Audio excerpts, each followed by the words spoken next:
No Bull Political Arena. With your hosts, Sophia Nelson, Bill O'Reilly, Brian Mistro, and TJ McCormick. It's real voices, raw politics, and no bullshit.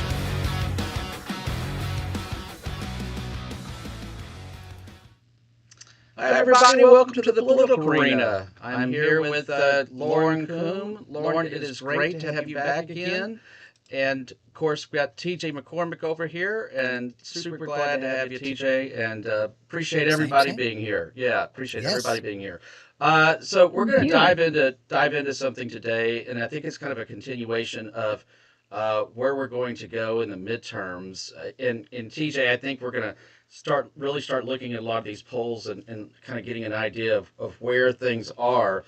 The poll today was that Trump has a disapproval rating on the economy at 70%. It's a CNN poll. It never reached 50% in his first term. And, this is, I don't think this was surprising in some ways because of what he did in Iran and what we're doing in Iran. And I think the longer it drags on, it's probably going to continue to drag lower to some point. And in some ways it's fair, and in some ways it's not fair. Okay, so I don't know what your thoughts are, TJ, about that. Do you see it improving at all before the war? Not surprising. Look. Honestly, I think even though we always talk about gas prices, I think that's arguably underrated. Even Right. just how real that is for everybody, and how many times a day, anybody without an electric vehicle, I just got a new car, a new lease, and I really wanted another sedan. I drive Volvos. Volvo doesn't make a sedan anymore. I had to get a small crossover SUV with like a tank that's about 6 gallons more. I'm feeling it, and it's again. So I think gas prices for every ounce, for every inch of newspaper and every minute of broadcast conversation that it gets, it still doesn't exactly tell the tale of just how weary people are, weary and wary of what's coming down the road if things don't get better. So between energy prices, and yes, that does translate, of course, into what things cost at the cash register as well as the pump. Yeah, I'm not surprised that the numbers are bad. That's really bad, 70%. Again, grain of salt at CNN, is there going to be a disproportionate number of Democrats? So, but no, not surprising. And he deserves it. It's his war. He started it. But I think for the right reasons. So, I think a lot of Americans, I'll shut up with this. I think a lot of Americans, for not too much longer, but I think a number of Americans are willing to sacrifice a little bit to settle a nearly 50-year-old score and take a bite out of the world's largest, greatest state sponsor of terrorism. Do you think it'd be fair to say, TJ, that other presidents before Trump didn't do this because they knew that it was not going to be popular and the economic impact and so forth? I mean, Possibly. I think that would be a fair statement. That's very perceptive, actually, and it wouldn't have necessarily occurred to me to say that. But I think there's certainly that's probably. Yeah, and the Democrats would take that one way, and the Republicans will take that another way, and but you got to say he is the first one that's done it. Lauren, are you surprised by the approval numbers? You're constantly following this stuff and sharing stuff. Are you surprised at all by what came out? Yeah, I should follow polls more. I'm not the best about that. I do look at them, but I do think the subjectivity of it, but I definitely agree, and I'm not surprised by it either. It's scary. I think it's interesting what you just said about the fact that he's the only one that's ever done it. And again, this is about the economy. But I do think that's part of what confuses me about it is there were other strategies, right, of dealing with the war. And I think he is the only one that has done it possibly because of the complexity of it and how much it would affect us at home, and how some people just don't care about foreign policy, or they don't understand it.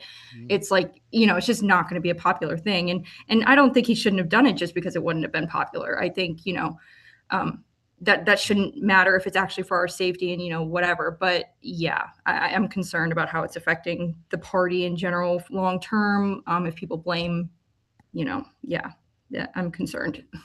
Yeah. So I want to share another slide with everybody here, and if you can't see it, folks, then I'll read out a little bit of it. So this was breaking news today that the April CPI, that's the core price index on inflation, rises to 3.8%. That's its highest level since May of 2023. Um, Wow, we're moving up, and I want to read one line in particular, and it says the odds of the Fed rate hikes are surging. So we've gone from a Fed rate hike surging to just that from or what they were saying was going to be no or dropping interest rates, and now they're saying they're going to be going up. That's going to put even more difficulty on the country as a whole. I mean, it's your credit card rates are going to go up, your cost of borrowing is going to go up. If you're going to get a new house, it's going to go up. Again, I see some flashing lights coming from that. Now, maybe some of that'll change if the war gets settled soon. But wow, that's a pretty big number. We haven't been there in years. What was it last month? It Or was, I like think how it was much 2.8. I think it was increase? 2.8. So it went up a whole percent. Yeah, I think it went up. I think it went up a whole percent, and I may be getting that wrong. And I apologize to the audience if I am wrong, but I think that's what it was. Um, I mean, if I was Lauren, if I was you, and you're interested in go out and buying a new car or purchasing a house, would you do it with the rates going up like this? I mean, how would that you think it impact the folks that would be in your demographic and in your age and so forth? Yeah, a lot of people are struggling, and a lot of my friends, I'm at the like they want to buy houses. Hmm. They do not like paying rent because it's just basically throwing money.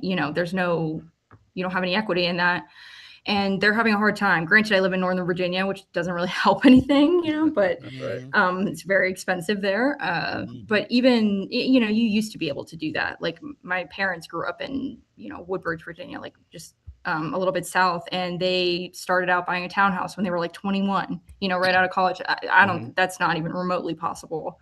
And yeah, I'm not trying to buy a house right now, but if I was, I would be very concerned. It's just not really feasible. Yeah. So On the flip side of that, you've got, well, first of all, yes, the trying to get on the housing ladder is just about not, I wouldn't say impossible. It's impractical. You know what I mean? It's just a bridge too far. What you need to be able to put down, and what you need, and the credit score that you need, all the boxes that you need to check.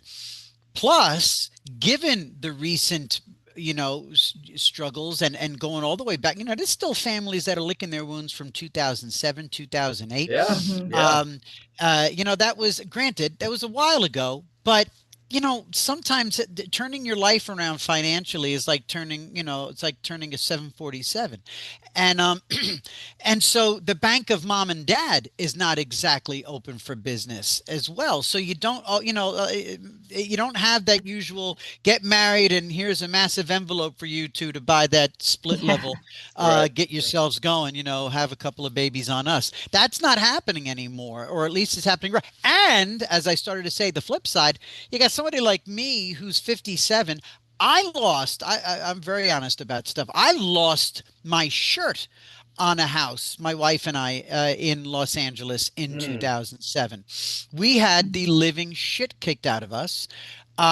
It was one of the most traumatic experiences of my life to have bought a house, and within months of buying the house, all of a sudden we had a loan at Countrywide, if that rings a bell, Wow. Brian. Oh, I remember that. So Yeah, right. yeah. So we had, so I literally tangibly, I could sense, I could see almost the value of my home dropping precipitously every month. And my mortgage check remained the same, and I was throwing money at something that was going. It was It's this. imploding. It was terrible. It got to the point. I was living in Los Angeles. Got to the point where people I knew were taking their house keys, bringing them to real estate offices, and leaving the keys Mm, and leaving town, leaving the key and just whatever came with it, because it was more palatable to deal with a foreclosure. And by the grace of God, we didn't have to deal with that. But anyway, I say that to say I know what that's like, and I know, and I'm sitting here now going, I can't do anything with my equity. I can't. All I could do if I wanted to move out of where I live now would be a lateral move, and who needs to do a lateral yeah, move? I got right, what I got. There is no moving up. right. And so that part of the American dream for somebody, I'm ready to go back to renting. I'm ready to Wow. go back to, and a lot of people my age around here in New York are like, screw this. I'm going to make a windfall on the house and I'm going to keep it. And I'm going to spend, 6 grand. I'm going to spend, 5 grand a month on a rental. Wow. Yeah. Yeah. Well, I tell you, so I'll tell you a little personal history. It was 2000 and I don't know, about 2005 ish, I think, 4 or 5. I owned Hmm. a waterfront house, a bought a waterfront house in Cape Coral, Florida, just so I could Hmm. park my boat behind it. Doesn't that sound right, Mm, TJ? So, and I did that lovely. because it was going to be cheaper to Hmm. have that house than it was going to be because everybody was selling slips. That's like 4 poles sticking out of the water for three or four Wow. hundred thousand dollars. I'm like, screw that! I'll just buy a house I can stick behind it. Long story Wow. short, Cape. So That's just a little crazy. historically, just so we know, it was Cape Coral was the core center of the housing collapse. That was the number one in the Wow. entire country. Let me tell Wow. you how crazy it was. Um, I sold. Let me tell you how I sold my house. uh, I was getting so tired of real estate agents and people knocking on my door and saying, "Hey, Brian, we'll sell your house. Are you interested in selling your house? I can sell your house tomorrow." Blah blah blah. And I was trying to raise 2 kids, and mind you, we were on the boat a whole lot more than we were in the house. But I said, "This is just a terrible environment." So my dad Right. flies down, and I'm sitting there, and I'm bitching at him, and I'm saying, "I can't believe this. I'm so sick of this." The house next door would flip every 30 or 45 days. And I said, Wow. "This is just not an Jeez. environment for our kids to be in." And I just, I'm sitting there moaning and groaning and everything else. And so I said, Mm, "Dad, I'm thinking about selling the house." So Dad leaves next morning, hops mm. on a flight, flies from Fort Myers, Cape Coral, to Orlando, and then from Orlando goes back to Dallas. My dad's Right. from Texas. And he's sitting there, and there's a guy sitting beside him. And the guy says, "I am so frustrated because every single time I lost another one, every single time I go to buy a house, I get overbid in minutes and I keep losing houses." So the guy hangs up, they're taking off, and Dad said, "I don't mean to be rude, but my son might be interested in selling his house." And he says, "What is he looking for?" Or, I mean, "What are you looking for?" And he explains it. He said, "Well, that's my son's house." The guy was supposed to fly to like Pennsylvania or something. He got off the plane in Orlando, called me, grabbed another plane, flew over back to Fort Myers, showed Wow. up on my doorstep, and wrote me a check for my house. That's how I sold Wow. my Oh house. my gosh. Isn't that crazy? Our That's next door nuts. neighbor's house, and then we'll move on. But I was trying to give you how crazy it is to put it in today's terms. Our next door neighbor's house, I don't remember what he was asking for it, $500,000, $600,000, whatever it was. Um, he had within 24 hours 5 people out in the front lawn Mm, arguing with each other about who mm, was going to get the house. That house sold for $100,000 over asking price, and they mm. never even went in the house. Oh That's my how goodness crazy gracious. it was. But now you said it was a collapse though. Well, So are you telling me stories from the bubble this is before the it bubble. burst? Right, that's Okay. right. 2004, right? That's so Yeah. I was lucky I got out of it, but let's Yeah. put that in today's terms. What So then happened oh was, seven comes. So okay, so that's okay, gotcha, gotcha. yeah, so let's put that in today's terms. What's happened is that exact scenario of what happened drove interest rates to zero. That Right, means that you can now buy a $1 million house for what it would have cost right, you $500,000. The right, issue with that is in some ways the same thing that happened in when the housing thing burst, right. because the issue is that once interest rates start going up, Now Right. people buy houses by how much they can pay for a month, and nobody can Exactly. afford that house anymore. And that's the Right. scenario that we're in right now.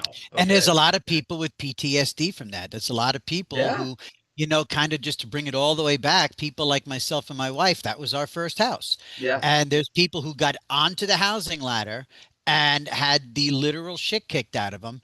And when we bought this one, I was, oh God, I didn't really, I was sick to my stomach for a good couple of years because that's traumatic. And Really, it that was really without is. kids. Right. It really is. So I'll move on to something else, but I thought that might be kind of Mm. an interesting No, little no, it's story. good Um, conversation. so none of us are military experts here, and I don't expect any of us, But to I say can pretend. that we could pretend, right? So I'm going to read this just in case any of our audience is just listening. A memo between the United States and Ukraine outlines the terms of a defense deal between the two countries. It would allow Ukraine to export its military technology to the U.S. and manufacture drones in joint ventures with American companies. Let me tell you what I found so interesting about this. My goodness, how wars have changed. Mm.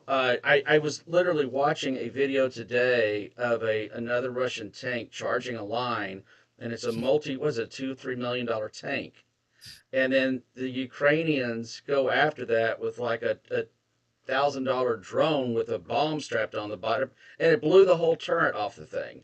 And Oh, jeez. but that's, I mean, I've seen a million of those happening, and I'm wondering, honestly, TJ, Mhm. how much war has changed, and if what we're seeing right now, if the United States is importing that technology from Ukraine, that could be a sign that the United States is catching up quickly, or trying to, in making sure that we're at the top of the Mm. top of the ladder for that stuff. Yeah, yeah. I don't I imagine for us to get to the top of the ladder, it just takes a matter of committing to it. I would right. imagine, based on our wealth and massive resources and just the size of, all of it. I would imagine if we said, okay, you know what?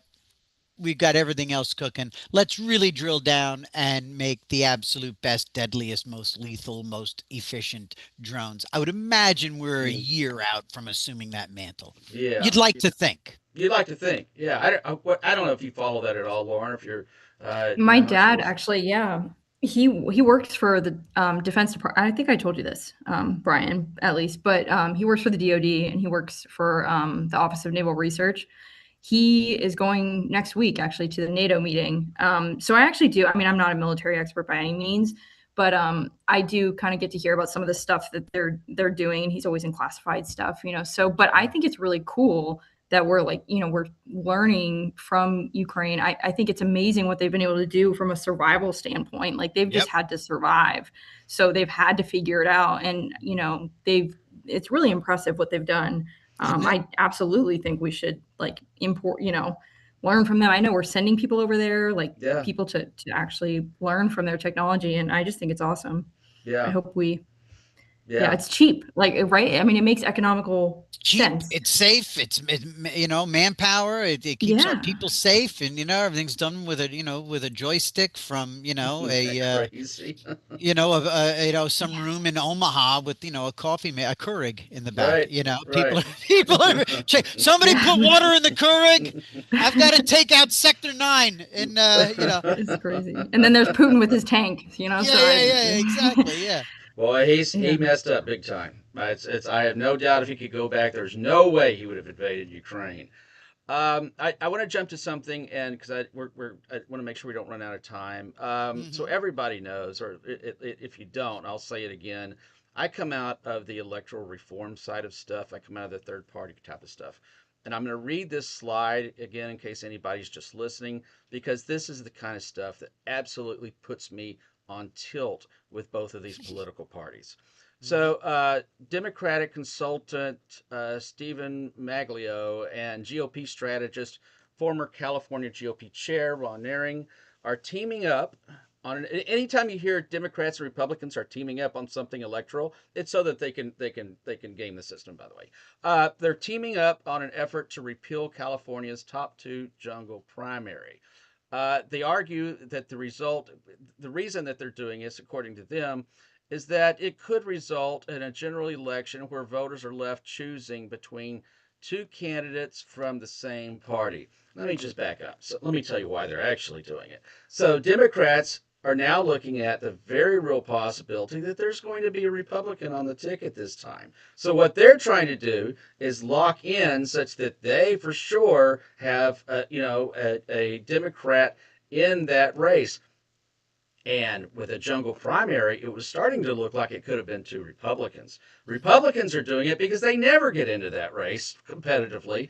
And now they can do this by locking this down in California, removing the jungle primary. It gives them, realistically, there will be two candidates for every race. One will be Republican, one will be a Democrat. It has nothing to make the system better. Okay. I don't know how you feel about that, TJ and Lauren, but it's just when I see stuff like that, I'm like, God bless it. I mean, it's like this mid-decade gerrymandering stuff. It just breaks the system a little bit more, right? So, Wait, I'm curious. Were they ever in it before? I don't know much about this. My dad actually was telling me about the jungle primary. mhm. But are you saying that the Democrats were never in it? Was it always two Democrats So usually? it was generally expected that it would be two Democrats that would win it. What happened this year is that there were so many Democrats running, it split the ticket up Oh, so many ways that it So put the many ways. two only two Republicans running, or two serious candidate Republicans. It put both of them at the top of the ticket. oh, that's a So problem for them, though. It's like that's because it's right. Swalwell, right? He was That's going to right. win Well, once easily. Yeah. Swalwell got out, well, that's why all the knives Yeah. came out for Swalwell because they're like, okay, here's our chance to clear this up. I What mean, a that's why sleazy he. dude. What a Oh, sleazy Yeah, dude. always, he's always. The gross. fact Yeah. and by the way, this speaks volumes about Democrats. The fact that all of a sudden they're clutching their pearls in April of 2026. This guy has clearly been scummy, clearly been creepy, clearly been narcissistic, and really nutty forever, forever. And they're happy to just go along and get along with this guy and forever and ever and ever and ever. And then all of a sudden, when they find themselves with an insane, packed, stacked jungle primary, they're like, all right, let's get rid of the nut over here. Wait, And, Well, what? is that where it came from? The Democrat? I don't know what that was. Like that video. There was like video evidence. It was like Oh, there they couldn't even was. ignore that if they What? wanted to. And so Yeah. I sat there and read this thing because he's not new into politics. He's been in politics for a while, and I read and I can't remember exactly what his position was, but he's either a strategist involved in one of his previous campaigns or something.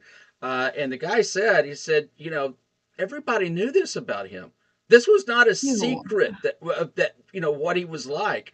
That is just now coming out is shocking. And I thought, and it's not just him. There was also that Republican in Texas. Remember him?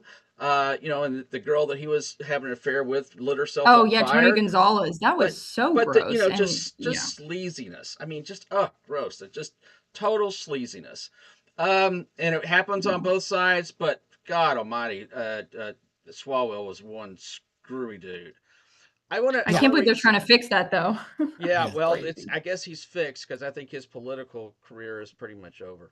Oh, he's Uh, done. Well, I think his free life on the streets may be over soon. But too, and I know time's running, but another good benefit of all this is that Katie Porter, that lunatic, get out of my effing Oh shot. yeah. She's now down. She's down. She's polling at like 9%. So we may finally be rid of another cancer in that party in that state. She's vile. Oh my gosh, Yeah, she she is is. something else. Yeah.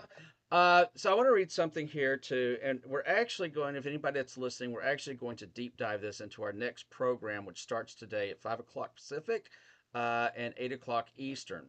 It's called "Restoring the American Dream." But I Mhm. want to read this on this show because I really want to get your take, Lauren. Uh, right now, less than half of Americans say you can succeed if you're willing to work hard.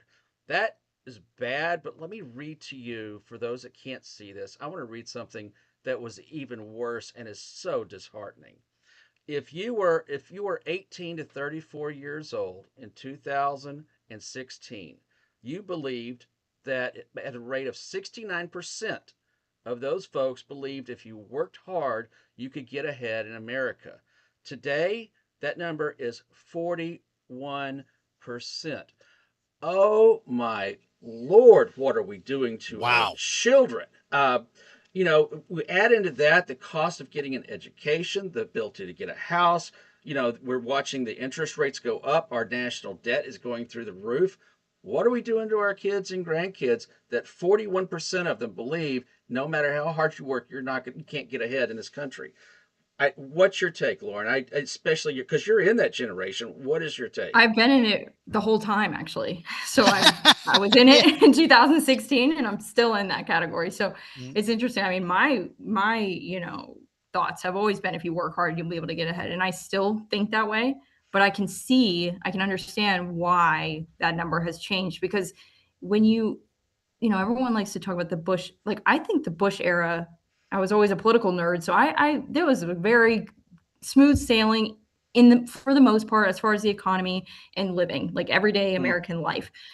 And I feel like that's kind of the last time. I feel like it's been getting kind of struggling worse since then. And I think there's like a whole generation of people that just didn't, there was like a gap there. Right. So now the younger, the 18 part of that range are really like nihilist, they think socialism might be good to try it out. Maybe we should test it.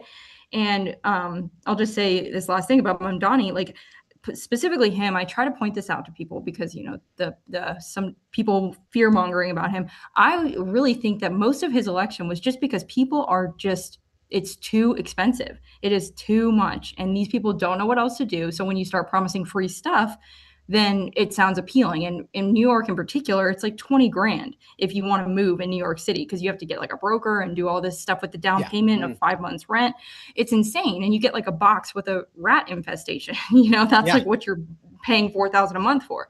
So I think just Mamdani, and that's what scares me, is these people, they come with these messages and it's kind of appealing because people don't really know any better. Not appealing to me, obviously, but the average person, because they don't know any better and they are struggling. So. Yeah. And what's funny is I was going to ask you, TJ, we've only got 2 minutes, but tell me, I'm here in New York. I'm here in New York. Exactly. The guy won in a state that's almost 3-1 Democrat, a city that's certainly 4 to 1 Democrat to Republican. And, that is absolutely that's unaffordable because of Democrat policies. It's unaffordable and dangerous because of Democrat policies. He just happens to be an all-the-way socialist. He just happens to be an all-the-way anti-Semitic, communist. So like this guy ran on affordability that was caused by this is every single statewide office, citywide office. It's been decades. It's been a decade of Democrat rule in New York City. Every single thing he ran on was the fault of a state full of Democrat electeds. And they didn't want him. They didn't want him, right? He beat the establishment guy. So it's like, I think they kind of realized because the dummies are just dummies. These people just don't pay attention. They're just thick. I want one quick follow up, and then we're going to move on TJ. You and Bill were telling me, and tell me if I'm wrong, but you guys have been in politics, and especially Bill in New York, for his entire life. Wasn't it since the 80s? Okay, so wasn't it when Republicans were involved? There was a time, it would have been 15 years ago, maybe, and help me out here. You guys were talking about, it was much more affordable. We didn't have the crime problem. It was, Giuliani would be one of them, I guess. But New York actually was different under Republican leadership. If I'm not. Yes, and again, it's the famous broken windows policing policy. Because the theory is if you let a broken window stay broken, that sends a message that lends to complacency and that encourages and enables bad behavior. And it's just it's a way of living. And so when you attack those broken windows, and when you stop and frisk, and when you double down on police presence, and when you make when you cut taxes and you keep more money in people's pocket and attract business. Listen to all that. That's all good. That's Republican policies. Right. And and it was undone in very short order. But there was one time when New York City was actually, people were grudgingly talking about how Times Square had become Disneyland, and they were like kind of sick of how clean it was, and they were relishing and reminiscing for the good old days when they were selling smack in Times Square, and now you had the M&M store, and literally that was New Yorkers, classic New Yorkers, going, God, this place is too freaking clean. Oh my gosh! Well, now we're going to leave it. We're going to leave it there, everybody. if you're watching this, please make sure you subscribe. If you're watching it right now, you're watching it from YouTube. If you're listening it could be from YouTube or some other areas. But please go to YouTube and subscribe to our channel. It's at No Bull Media Group. If you like it, press a like. If you want to leave a question or make a statement, do it.